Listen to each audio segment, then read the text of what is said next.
Alright, hello everyone.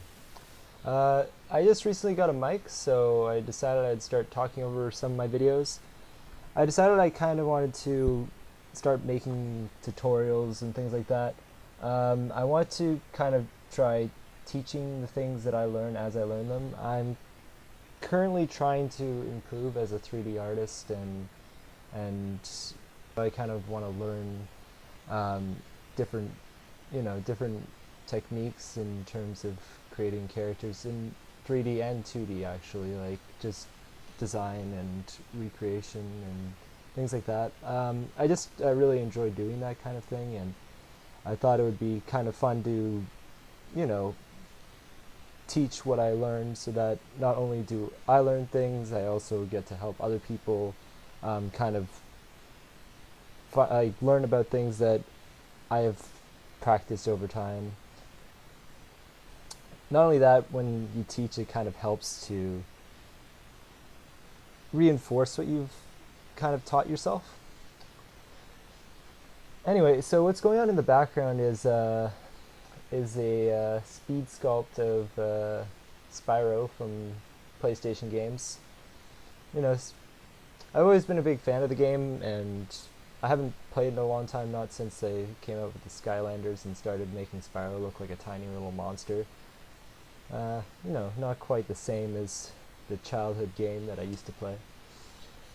I'll just briefly kind of go over my workflow in terms of creating sculpts using ZBrush. And when I'm creating just something fast and kind of messy, I kind of like to just work with Dynamesh, as a lot of people do.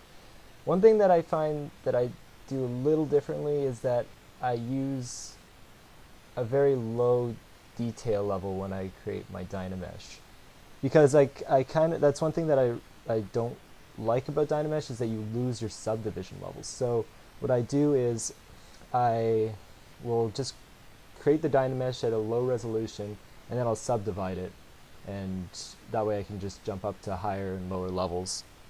But I don't do the subdivision until I'm pretty happy with the basic form that I have.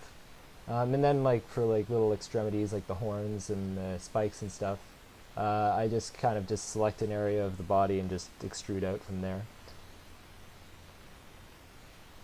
So yeah, there isn't too much else to say about this. One thing that you may have seen there was that he snapped from a posed position to a non-posed position. That was something that I was kind of something that I wanted to try out when I made this model, was having the pose on a layer as opposed to just posing the model. That way I could flip back between a symmetrical view and a non-symmetrical view and work on certain parts like that. For instance, the stripes along the neck and stomach.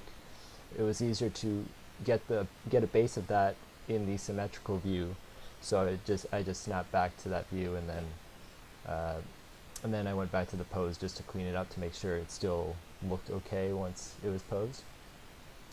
After the model's done, I just quickly do a little bit of a poly paint. I don't really like just a grayscale model.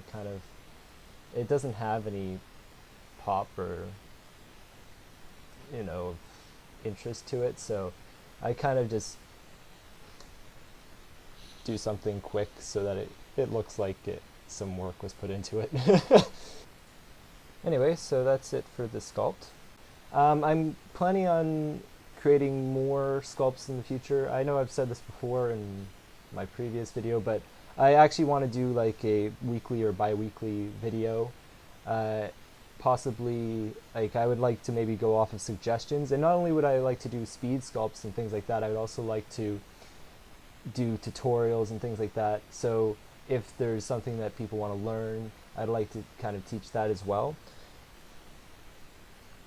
The idea is simply that I want to learn and teach at the same time. Anyway, thank you for watching my video. If you have any suggestions for a character that I could sculpt next time, just leave it in the comments. Preferably, I like the character that hasn't already been brought to 3D. I kind of like the to try and interpret a 2D character in a 3D way, and actually that would be a good topic for my next video in terms of talking about like how you look at a 2D drawing and try to find ways to make it into a three-dimensional character. Besides that, until next time.